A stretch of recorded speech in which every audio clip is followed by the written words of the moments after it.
आइए दोस्तों सॉल्व करते हैं मेंसुरेशन का बहुत ही प्यारा क्वेश्चन। तो क्वेश्चन हमसे ये कह रहा है कि the volume of a cube which can be inserted exactly in a sphere of radius 3√3 by 2 centimetre. तो हमें क्या करना है इसमें जो क्यूब है उसकी क्या निकालनी है, वॉल्यूम निकालनी है।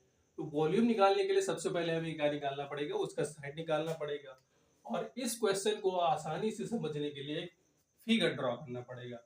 तो आइए यहाँ पे एक फिगर ड्रॉ कर लेते हैं। तो यहाँ पे हमें क्या दिया है, एक स्फीयर दिया है। तो यहाँ पे हो जाता है हमारा स्फीयर, और इस तरह से ये हो जाता है हमारा स्फीयर।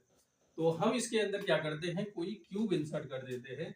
तो क्यूब को समझने के लिए सिर्फ क्या करते हैं, यहाँ पे एक हम स्क्वायर ड्रॉ कर लेते हैं।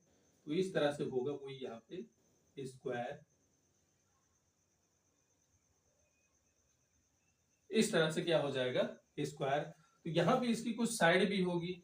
तो यहाँ पे इसकी साइड हम मान लेते हैं, इसका जो साइड है क्या, ये है। अब हम क्या करते हैं, यहाँ पे फाइंड आउट करते हैं कि यहाँ पे जो यहाँ पे क्यूब है और स्फीयर है, इसके बीच में कोई कनेक्शन है क्या। तो यहाँ पे जो रेडियस हमें दिया है, तो यहाँ पे जो रेडियस हमें दिया है, radius of sphere is 3√3/2 centimetre. तो यहाँ पे हम मान लेते हैं, यहाँ इसको जो स्फीयर है उसका सेंटर यहाँ पर है। तो यहाँ पे जो सीधा सीधा कनेक्शन हमें दिख रहा है, तो मैं आपको बता दूं कि यहाँ पे जो इसका डायगोनल होगा, जो क्यूब का जो डायगोनल होगा, वही हमारे स्फीयर का डायमीटर होगा।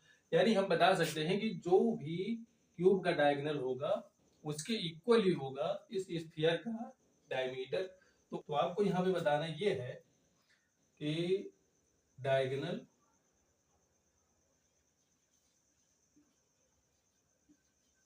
Of cube is equal to diagonal of cube is equal to diameter of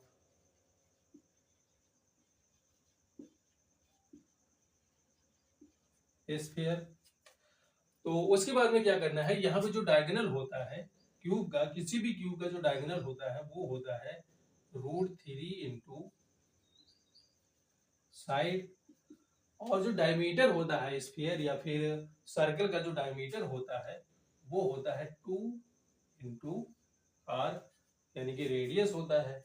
इसके बाद में क्या करते हैं, यहाँ पे ये √3 इंटू जो इसका साइड है क्या है, ये इज इक्वल टू यहाँ पे 2 इंटू जो इसका रेडियस है वो है 3√3/2। तो यहाँ से 2 और 2 क्या होगा, कैंसिल होगा। तो यहाँ पे जो बचेगा वो ये है √3 इंटू ये इज इक्वल टू 3√3। तो यहाँ से 3 रूट से 3 रूट क्या हो, √3 से √3 कैंसिल होगा। तो यहाँ पे बचेगा ये इज इक्वल टू 3, यहाँ पे बचेगा ये is equal to 3।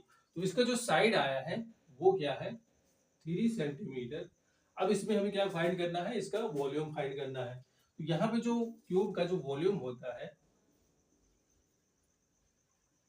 Volume of cube is equal to होता है साइड क्यूब होता है। तो यहाँ पे जो उसका साइड है वो क्या है, 3 है। तो यहाँ पे हो जाएगा 3 का होल क्यूब, यानी यहाँ पे हो जाएगा 27 सेंटीमीटर क्यूब। तो इस तरह से इसका क्या होता है, जो इस तरह से इसका आया है, जो वॉल्यूम है क्यूब का, जो वॉल्यूम है क्या है 27 सेंटीमीटर क्यूब। तो इस तरह से दोस्तों क्या करना है, जब भी कोई दो फिगर हो तो उसके बीच में जो भी कनेक्शन होगा उस कनेक्शन से आप क्या कर सकते हैं, इस तरह के क्वेश्चन को आसानी से सॉल्व कर सकते हैं। तो आई होप ये क्वेश्चन आपके समझ में जरूर आया होगा, और ऐसे ही प्रश्न के लिए हमारे पेज को फॉलो करना मत भूलिएगा। Thank you.